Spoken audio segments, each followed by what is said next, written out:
आप सभी का आपके अपने YouTube चैनल मेरा घर मेरा स्कूल में बहुत बहुत स्वागत है। और आज हम देखने वाले हैं क्लास 7th का लिए। यहाँ पर हमारा जो सब्जेक्ट होगा वो होगा जियोग्राफी, भूगोल। और इसके अंदर हम देखेंगे अध्याय 2 चैप्टर 2 जो कि है हमारी पृथ्वी के अंदर। तो बहुत ही अच्छा और बहुत ही महत्वपूर्ण चैप्टर है और यहाँ पर बहुत कुछ आपको इसमें सीखने को मिलेगा इस चैप्टर के अंदर। तो यदि आप स्टूडेंट्स हैं या फिर आप कंपटीशन की तैयारी कर रहे हैं तो भी आपके लिए ये वीडियो काफ़ी हेल्पफुल रहेगा, क्योंकि इसमें उन पॉइंट को हमने हाईलाइट कर रखा है जिनसे क्वेश्चन बनेंगे और जो कंपटीशन एग्जाम में भी पूछे जाते हैं। तो चलिए स्टूडेंट्स और दोनों ही स्तर से हम यहाँ पर इस वीडियो को देखने की कोशिश करेंगे ताकि कोई स्टूडेंट्स भी देखे तो उसे भी काफ़ी हेल्प यहाँ मिल सके। तो देखिए यहाँ पर सबसे पहले हम बात करेंगे कि हमारी पृथ्वी के अंदर आखिर क्या क्या होता है, कौन कौन सी परतें होती हैं और परतों के नाम क्या है, कितनी उनकी चौड़ाई है और पृथ्वी के अंदर किस प्रकार की शेल होती है, परतें होती है या चट्टानें होती है। तो बहुत कुछ आपको इस वीडियो में सीखने को मिलेगा। चलिए समझते हैं। तो सबसे पहले यहाँ पर हम देखते हैं कि हमारी जो पृथ्वी होती है ना वो एक गतिशील ग्रह है। अब गतिशील तो ही है क्योंकि हम जानते हैं कि जो हमारी पृथ्वी होती है वो सूर्य के चारों ओर परिक्रमा करती है। तो निश्चित यहाँ पर हम जानते हैं कि हमारी जो पृथ्वी होती है वो गतिशील ग्रह है। आगे हम बात करते हैं इसके अंदर एवं बाहर निरंतर परिवर्तन होता ही रहता है। और आपने क्या सोचा कभी कि पृथ्वी के आंतरिक भाग में आखिर है क्या, भीतर होता क्या है और पृथ्वी किन पदार्थों से बनी होती है। तो चलिए देखते हैं पृथ्वी की संरचना को और समझते हैं। देखिए यहाँ पर पृथ्वी के संरचना को प्रदर्शित किया गया है चित्र के रूप में और यहाँ पर आप देख सकते हैं पृथ्वी का जो सबसे भीतरी भाग जो कि आपको रेड कलर में यहाँ पर दिख रहा है ये पृथ्वी का क्रोड़ है। और इसके बाद ये दूसरी परत है जिसे हम मेंटल कहते हैं और ये सबसे ऊपर की परत है जिसे हम भूपर्पटी कहते हैं या पर्पटी कहते हैं। कभी कभी इसे भूपर्पटी नाम भी दे दिया जाता है। और जो प्रावार है जिसे मेंटल भी कहा जाता है और ये पृथ्वी का आंतरिक सबसे भीतरी क्रोड़ है। तो देखिए पृथ्वी की जो परतें होती है ना वो बिल्कुल उसी तरह होती जैसे प्याज की हम परतें देखते हैं, प्याज के अंदर जो छिलके देखते हैं तो प्याज के जो छिलके होते हैं वो भी उसी प्रकार के होते हैं जैसे कि एक के ऊपर एक के ऊपर एक के ऊपर इस प्रकार से ये रखे होते हैं, है ना। उसी प्रकार से पृथ्वी की भी जो परतें हैं ना वो भी एक के ऊपर इस प्रकार से रखी गई है। तो देखिए यहाँ पर सबसे पहले हम बात करते हैं पृथ्वी की सबसे ऊपरी परत की। सबसे ऊपरी परत जो हमने यहाँ पर देखा कि पृथ्वी की सबसे ऊपरी परत जो होती है ये भूपर्पटी या पर्पटी से कहा जाता है। और ये परत जो होती है ना ये सबसे पतली होती है। कहने का मतलब है कि इसके भीतर की जो दो परतें हैं जिसे हम मेंटल या प्रवार या क्रोड़ कहते हैं ये दोनों ज़्यादा मोटी परतें होती है और सबसे पतली परत होती है भूपर्पटी। ये आपको ध्यान रखना है। देखिए भूपर्पटी जो होती है इसकी मोटाई कितनी होती है। तो यदि हम महाद्वीप की बात करते हैं, अब महाद्वीप संहति में इसकी जो मोटाई होती है वो होती है 35 किलोमीटर। अब मोटाई क्या, हम पृथ्वी के भीतर की बात करेंगे, गहराई जो होती है उसी को हम यहाँ पर मोटाई बोल रहे हैं, आप थोड़ा सा समझिएगा। तो ये 35 किलोमीटर होती है। समुद्री सतह में ये केवल 5 किलोमीटर होती है। तो यदि हम महाद्वीप यानी कि जो पृथ्वी के जो भूभाग है जिन पर 7 महाद्वीप जो हमारे हैं वहाँ पर यदि हम पृथ्वी की गहराई को भूपर्पटी की गहराई को देखते हैं तो वहाँ से ये 35 किलोमीटर। पर यदि हम समुद्र या जो महासागर हैं वहाँ पर देखते हैं तो कहीं कहीं पर ये उसकी सतह में केवल 5 किलोमीटर तक ही देखने को मिलती है। आगे हम बात करते हैं महाद्वीपीय संहति के अंदर ये बनी होती है। जो महाद्वीपीय यानी कि भूभाग जिन्हें हम ज़मीन कह सकते हैं, जो हम बाहर यहाँ पर देखते हैं जिस पे मानव जीवन जो है वो बसा हुआ है। तो यदि वहाँ की हम बात करते हैं तो वहाँ पर ये बनी है सिलिका एवं एल्यूमिनियम जैसी चीज़ों की, है ना। तो वहाँ पर सिलिका एवं एल्यूमिनियम जैसी चीज़ों की बनी है, इन खनिजों की बनी होती है और इसीलिए इसका नाम जो है ना वो Cl होता है। अब Cl से नाम यहाँ कहने का मतलब क्या है, तो Cl जैसे आपने कभी देखा होगा कहीं पे कि पृथ्वी की जो सबसे बाहरी परत होती है उसे सियाल कहा जाता है या Cl कहा जाता है। तो वो जो Cl है वो कहने का मतलब यहाँ पर है कि सी से बन रहा है सिलिका, है ना। तो सी से यहाँ पर हमें देखने को मिल रहा है कि इससे बन रहा है सिलिका, और एल से बन रहा है एल्यूमिना यानी कि एल्यूमिनियम। तो इस प्रकार हम कह सकते हैं कि Cl का मतलब क्या हो जाता है, तो Cl का मतलब होता है सिलिका और एल्यूमिनियम से बनी हुई परत, और उसी परत को नाम दिया है Cl, है ना। तो ये आपके लिए प्रश्न बनेगा कि Cl क्या होती है। तो ये परत आप समझ सकते हैं कि Cl हम भूपर्वती की उस परत को कहते हैं जो कि महाद्वीपीय भाग में होती है या महाद्वीपीय संहति में होती है, और उसे हम कहते हैं Cl, जो कि सिलिकॉन और एल्यूमिनियम से मिलकर के बनी होती है। अब बात करते हैं यहाँ पर हम महासागर की प्रॉपर्टी की। महासागर से मतलब है जो समुद्र के अंदर जो प्रॉपर्टी का भाग है वो बना होता है सिलिका और मैग्नीशियम से, और सिलिका और मैग्नीशियम से बना होने के कारण से इसे कहा जाता है सीमेन, है ना। सॉरी, सीमे कहा जाता है, सीमेन नहीं, सीमे कहा जाता है। और सीमे का मतलब यहाँ पर होता है सिलिका और मैग्नीशियम। तो सिलिका और मैग्नीशियम से मिलकर के ये बनी होती है, इसलिए इसका नाम सीमे भी कहा जाता है। आगे हम बात करते हैं भूपर्वती के ठीक निचले भाग की, जो दूसरा भाग है यहाँ पर। तो यहाँ चित्र में हम देख सकते हैं ये सबसे बाहरी भाग हुआ, और इसके भीतर का ये भाग हुआ, और ये सबसे भीतर का भाग। तो यहाँ पर भूपर्वती के सबसे नीचे का भाग जो होता है उसके ठीक नीचे मेंटल होता है, और मेंटल जो होता है जो कि 2900 किलोमीटर की गहराई तक ये फैला होता है। तो यहाँ पर हमें इसकी गहराई पता चल रही है कि जो पृथ्वी का दूसरा भाग या दूसरी परत होती है जिसे मेंटल कहते हैं, उसकी गहराई कितनी होती है, तो 2900 किलोमीटर इसकी गहराई तक ये फैला होता है। और इसके नीचे इसकी जो सबसे आंतरिक परत होती है वो क्रोड़ होता है ना। तो ये सबसे आंतरिक परत इसकी क्रोड़ होती है। तो इस प्रकार से हम देख सकते हैं यहाँ पर हमने 3 भागों में बांटा है। चलिए अब हम बात करते हैं, जैसे यहाँ पर आपको एक प्रश्न मिलेगा, ताकि हम अगले पेज पे जाने से पहले यहाँ पर इस पेज पर जो भी इम्पोर्टेंट चीज़ है वो समझ पाएं। देखिए, विश्व की सबसे गहरी खान, अब यहाँ से आपको एक प्रश्न मिल रहा है, विश्व स्तरीय प्रश्न है ये, कि विश्व की सबसे गहरी खान दक्षिण अफ्रीका में है। और तो यहाँ पर प्रश्न बनेगा कि विश्व की सबसे गहरी खान कहाँ स्थित है, तो आप समझ सकते हैं कि दक्षिण अफ्रीका में ये खान स्थित है, और इसकी गहराई लगभग 4 किलोमीटर है। 4 किलोमीटर तक इसकी गहराई जा चुकी है, और तेल की खोज में इंजीनियर 6 किलोमीटर तक की गहराई तक खोद चुके हैं, है ना। तो यह सबसे गहरी खान का हमें प्रश्न मिलता है। आगे हम बात करते हैं पृथ्वी के केंद्र तक पहुंचने के लिए। देखिए, पृथ्वी के केंद्र तक पहुंचने के लिए जो बिल्कुल असंभव है, इन्हें वहां तक पहुंचना बिल्कुल ही असंभव है, और आपको वहां से पहुंचने के लिए आपको समुद्र की सतह से लगभग 6000 किलोमीटर की गहराई तक खोदना होगा यदि आप वहां पहुंचना चाहते हैं। तो देखिए, ये सबसे गहरी, विश्व की सबसे गहरी खान है, और जिसकी गहराई कितनी है, सिर्फ 4 किलोमीटर। पर यदि हम करोड़ तक पहुंचना चाहते हैं तो हमें कितना खोदना होगा, तो हमें खोदना पड़ेगा 6000 किलोमीटर, है ना। तो यहाँ से ये हमें प्रश्न मिला था। तो चलिए अब हम आगे बढ़ते हैं इसी के अंदर। आगे हम बात करते हैं जिसकी त्रिज्या, तो ये त्रिज्या है करोड़ की। तो करोड़ की जो त्रिज्या होती है वो होती है 3500 किलोमीटर, और जो करोड़ होता है वो बना होता है निकल एवं लोहे से बना होता है, और इसे नीफे कहा जाता है। अब नीफे का मतलब यहाँ पर क्या होता है, तो देखिए, नीफे का मतलब जो होता है वो होता है, नी से बन जाता है ये निकल, और नीफे, फे का मतलब होता है यहाँ पर आयरन। तो यहाँ पर हम कह सकते हैं नीफे का मतलब हो जाएगा निकिल और लोहा, और लोहा जो होता है उसका सूत्र होता है Fe, संकेत होता है Fe, और जिसे हम फेरस भी कहते हैं। तो इस प्रकार से दोनों का नाम बनता है नीफे, और नी का मतलब निकिल और फे का मतलब फेरस।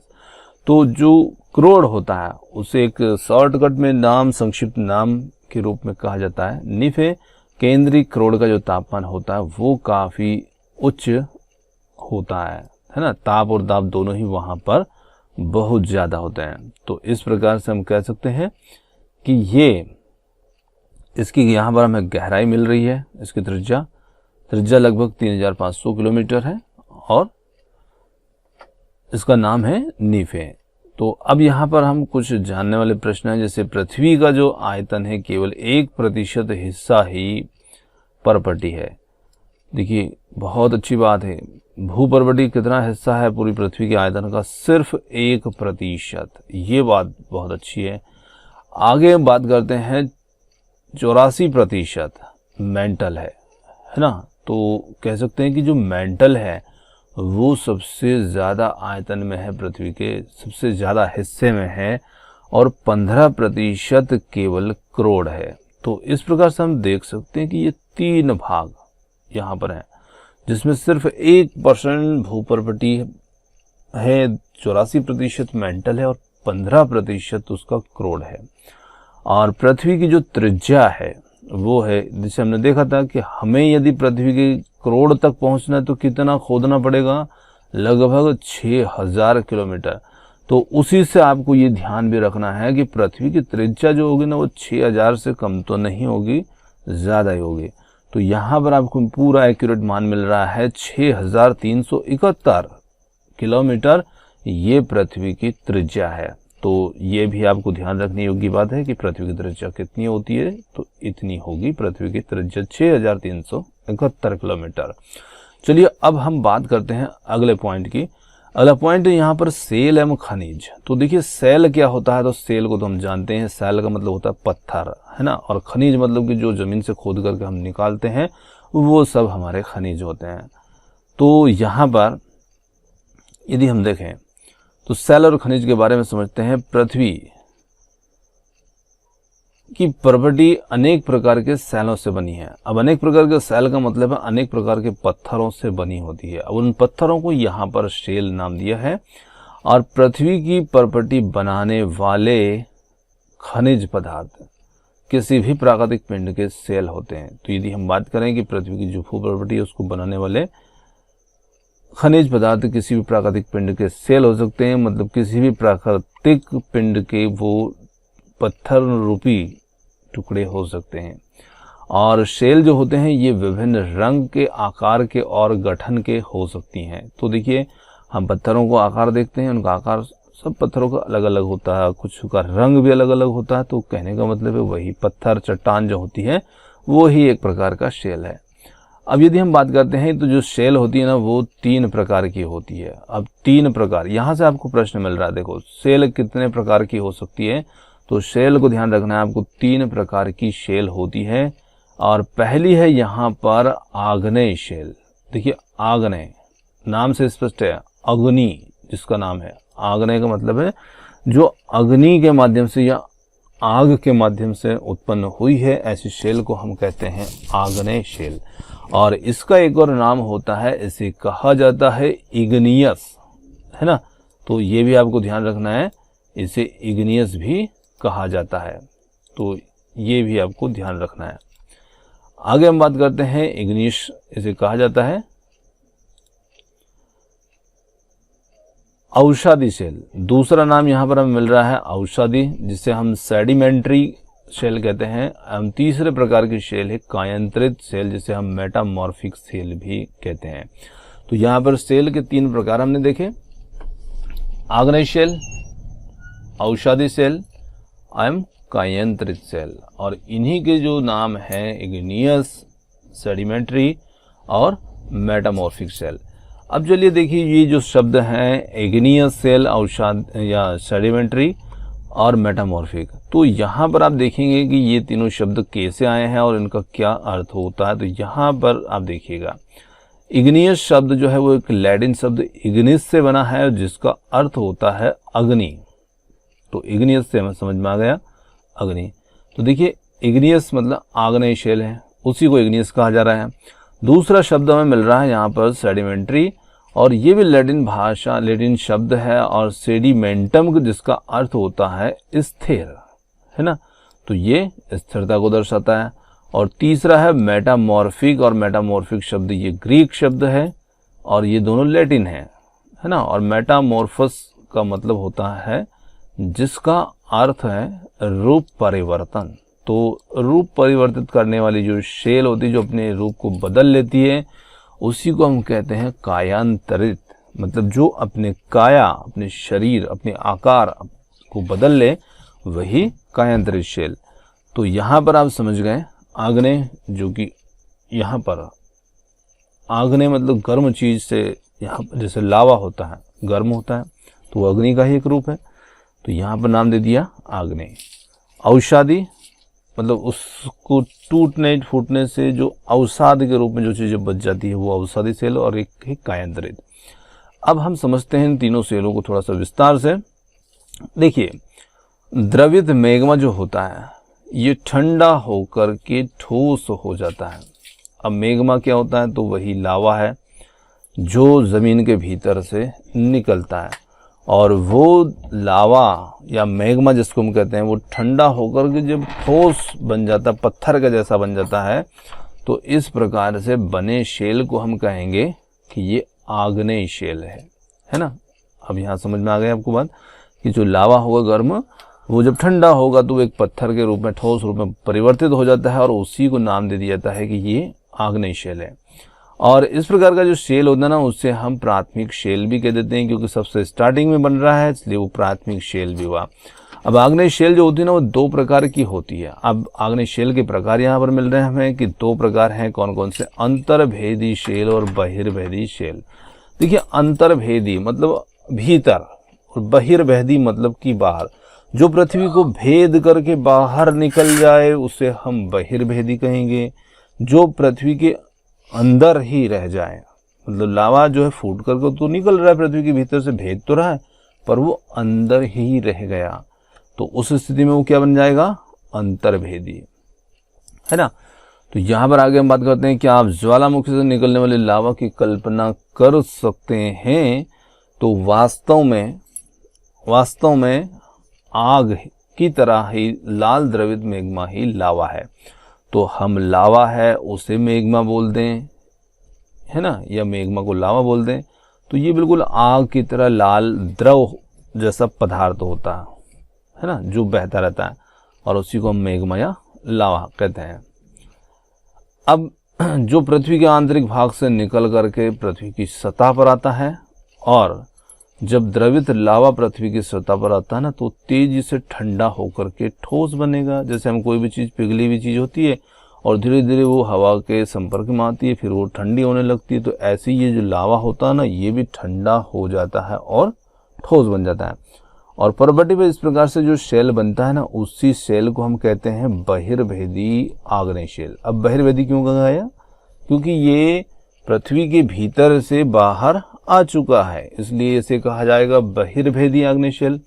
और इसकी जो संरचना होती है ना, वो महीन दानों वाली होती है। अब जब हम दोनों में अंतर समझेंगे ना, बहिर्भेदी अंतर्भेदी में, तो ये पॉइंट आपको ध्यान रखना है कि इसकी जो संरचना होती है ना, वो महीन दाने वाले होती है, मतलब बारीक बारीक से जो रेत के कण होते हैं, इस टाइप से होती है। उदाहरण के लिए यहाँ पर हम कुछ देख सकते हैं, जैसे बैसाल्ट और दक्कन का पठार। ये बैसाल्ट सेलों से ही बना है, तो उदाहरण के लिए यहाँ पर बैसाल्ट कह सकते हैं, या दक्कन का पठार जो है, ये भी बैसाल्ट सेलों से ही बना है।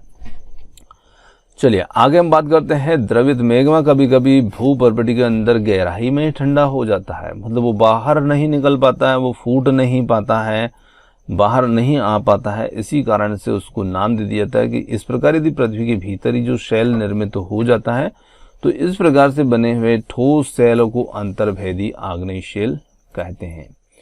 और धीरे धीरे ठंडा होने के कारण से ये बड़े दानों का रूप ले लेता है। तो अभी हमने देखा था कि जब हम दोनों में अंतर समझेंगे, तो अंतर्भेदी बहिर्भेदी में, तो देखिए अंतर्भेदी जो है ना, वो बड़े बड़े दानों का रूप में है, और वो था महीन दानों के रूप में। चलिए आगे हम देखते हैं। इसमें ग्रेनाइट ऐसे ही सेल का एक उदाहरण है, और लेई मसालों तथा दानों का चूर्ण बनाने के लिए जिन अपघर्षण पत्थरों का उपयोग होता है, वो ग्रेनाइट के ही बने होते हैं। तो एक शेल यहाँ पर हमारी कंप्लीट हो जाती है, आग्नेय शेल। आगे हम बात करते हैं दूसरे प्रकार की शेल की। शेल लुढ़क करके, चटक करके, या फिर एक दूसरे से टकरा करके। किसी भी कारण से हो सकती है, लुढ़क कर, चटक कर या फिर एक दूसरे से टकरा करके वो छोटे छोटे टुकड़ों में टूट जाया करती है और टूट जाती है। और इन छोटे कणों को हम क्या कहेंगे? अवसाद, क्योंकि ये उन शैलों के आपस में टकराने से, चटकने से टूट करके बने हुए कण हैं, इसलिए इन्हें हम अवसाद कहेंगे। और ये उसी शैल का एक हिस्सा है। तो ये अवसाद हवा, जल आदि के द्वारा क्या करते हैं? जब एक स्थान से दूसरे स्थानों पर पहुंचा करके जमा कर दिए जाते हैं तो ये अदृढ़ हो जाते हैं और ये अवसाद दब करके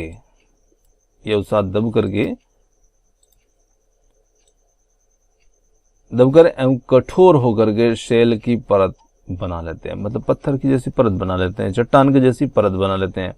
तो इस प्रकार के शैलों को हम कहते हैं अवसादी शैल। अब अवसादी शैल का मतलब समझ गए, जो कि उन्हीं चट्टानों से बन रही है, टूट फूट के कारण से बन रही है। उदाहरण के लिए बलुआ पत्थर है ना, रेत के दानों से बनता है।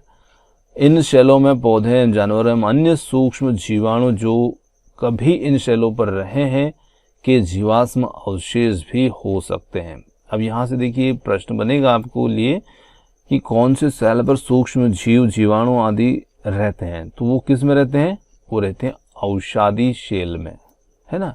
यहाँ पर आपको ध्यान देना है। अब जीवाश्म है, जीवाश्म की परिभाषा तो आप जानते हैं कि जो शैल में की परतों में दबे मृत पौधे एवं जंतु के अवशेष होते हैं उन्हें हम जीवाश्म कहते हैं। चलिए आगे बात करते हैं आग्नेय शैल। अवसादी शैल जो है उच्च ताप दाब के कारण कायांतरित शैल में परिवर्तित हो जाती है। तो हमने यहाँ पर देखा कि जो शैल के रूप हैं उसमें आग्नेय शैल एवं अवसादी शैल से ही क्या बन रही है? यहाँ पर देख रहे हैं इसमें बन रही है कायांतरित शैल में परिवर्तित हो जाती है। उदाहरण के लिए जैसे हम चिकनी मिट्टी, स्लेट, चूना पत्थर और संगमरमर में परिवर्तित ये हो जाती है।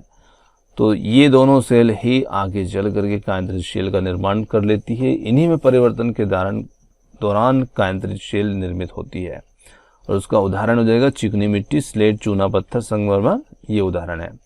अब देखिए शैल जो होते हैं, पत्थर होते हैं, हमारे लिए किस प्रकार से उपयोगी होते हैं। हम जानते हैं कि पत्थर का उपयोग बहुत हमारे जीवन में होता है।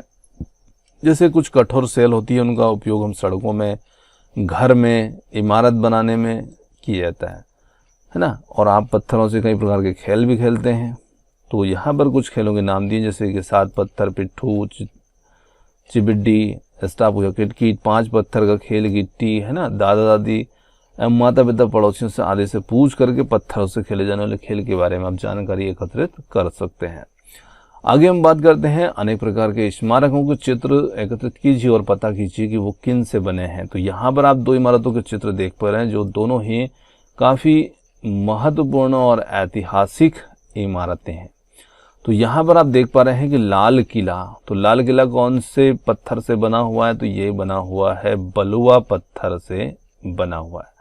अब बलुआ पत्थर जो होता है वो किस प्रकार की शैल में आता है? तो अभी आपने यहाँ पर पीछे पढ़ा है कौन सी शैल के अंदर आता है। इसी प्रकार से यहाँ पर देख पा रहे हैं आप ताजमहल, और ताजमहल जो है ये कौन से पत्थर से बना होता है, कौन सी शैल से इसका निर्माण हुआ है, ये आप कमेंट्स करके ज़रूर बताइएगा। चलिए आगे हम बात करते हैं। आपको जानकर आश्चर्य होगा कि किन्हीं निश्चित दिशाओं में एक प्रकार की शैल चक्री तरीके से दूसरे में परिवर्तित हो जाती हैं, और एक शैल जब दूसरे शैल में परिवर्तन हो जाए तो इस प्रक्रिया को कहा जाता है शैल चक्र, है ना। मतलब कह सकते हैं कि शैलें एक से दूसरे में परिवर्तित हो जाती है और जब वो इस प्रकार से उनकी जो प्रक्रिया चलती रहती है एक चक्र के रूप में, तो उससे हम कह देते हैं कि ये शैल चक्र है। तो चलिए यहाँ पर समझते हैं।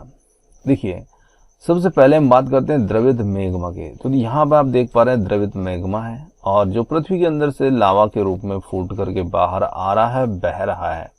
और ये जो लावा मैग्मा है ये बह करके धीरे धीरे धीरे धीरे ठोस रूप में जम जाएगा, ठोस रूप में आ जाएगा और फिर ये एक शैल के रूप में परिवर्तित हो जाएगा, जिससे हम कहेंगे कि वो शैल आग्नेय शैल है।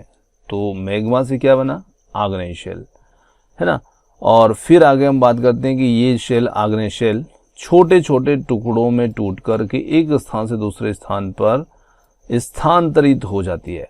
अब देखिए आग्नेय शेल जो है वो टूट गई, उसके टुकड़े हो गए, इधर उधर वो कहीं पर बिखर गई, हवा वायु जीवों के द्वारा इधर उधर फैल गई। अवसाद के रूप में वो ज़मीन के अंदर दबती जाएगी, तलछट में चली जाएगी, और इस प्रकार से उस आग्नेय शेल से निर्माण हो गया कौन से शेल का, तो उससे हो गया अवसादी शेल का। तो इस प्रकार से आग्नेय से अवसादी शेल बन गई। और फिर आगे हम बात करते हैं कि अवसादी शेल का निर्माण कर देते हैं, और ताप एवं दाब के कारण ये आग्नेय एवं अवसादी शेल कायांतरित शेल में बदल जाती है। अब देखिए आग्नेय शेल और अवसादी शेल कैसे बदली, क्योंकि आग्नेय शेल से रूपांतरण अवसाद में हुआ, और अवसाद का रूपांतरण जो है वो हो रहा है कायांतरित में, तो उसी का ही तो रूप है, इसलिए हम कह सकते हैं कि उसी से ये रूपांतरित हो रही है। तो ये कायांतरित शेल में बदल जाती है, और फिर अत्यधिक ताप एवं दाब के कारण जो कायांतरित शेल होती है वो पुनः पिघल करके द्रवित मेग्मा बना लेती है, और जो पुनः ठंडा होकर के ठोस आग्नेय शेल में परिवर्तित हो जाता है। तो इस प्रकार से सेलों के अंदर परिवर्तन जो होता है वो चलता रहता है, और इस प्रकार से इन्हें हम कहेंगे शेल चक्र। तो ये हमारा सेल चक्र होता है। आगे हम बात करेंगे शेल विभिन्न प्रकार के खनिजों से बनी होती है, और खनिज प्राकृतिक रूप से पाए जाते वाले पदार्थ होते हैं। तो खनिज हम किन्हें कहेंगे, जो प्राकृतिक रूप से हमें पृथ्वी से प्राप्त होते हैं, जिनका निश्चित भौतिक गुणधर्म एवं निश्चित रासायनिक मिश्रण होता है। और खनिज मानव जाति के लिए बहुत ही महत्वपूर्ण होते हैं। कुछ का उपयोग ईंधन की तरह होता है, जैसे कोयला, प्राकृतिक गैस, पेट्रोलियम आदि, है ना। और इनका उपयोग जो करते हैं हम उद्योगों में, औषधि, उर्वरक आदि में इनका उपयोग होता है। जैसे कुछ लोहा, एल्यूमिनियम, सोना, यूरेनियम आदि, ये सभी भी हमारे ही खनिज ही हैं, है ना। तो खनिज का मतलब सीधे सीधे कहा जाए जो आपको पृथ्वी से मिलता है, प्राकृतिक रूप से मिलता है, वो सब आपके लिए खनिज ही है। तो यहाँ पर आज का जो हमारा जियोग्राफी का चैप्टर 2 था वो समाप्त तो होता है, और यहाँ पर अगले वीडियो में हम इसका सोल्यूशन देखेंगे, है ना। और आपको वीडियो पसंद आया हो तो आप वीडियो को लाइक, शेयर और चैनल को सब्सक्राइब कर सकते हैं। और आपने हमें इतनी देर सुना उसके लिए बहुत बहुत धन्यवाद। थैंक यू सो मच, और मिलते हैं जल्द ही एक और नए किसी वीडियो के साथ।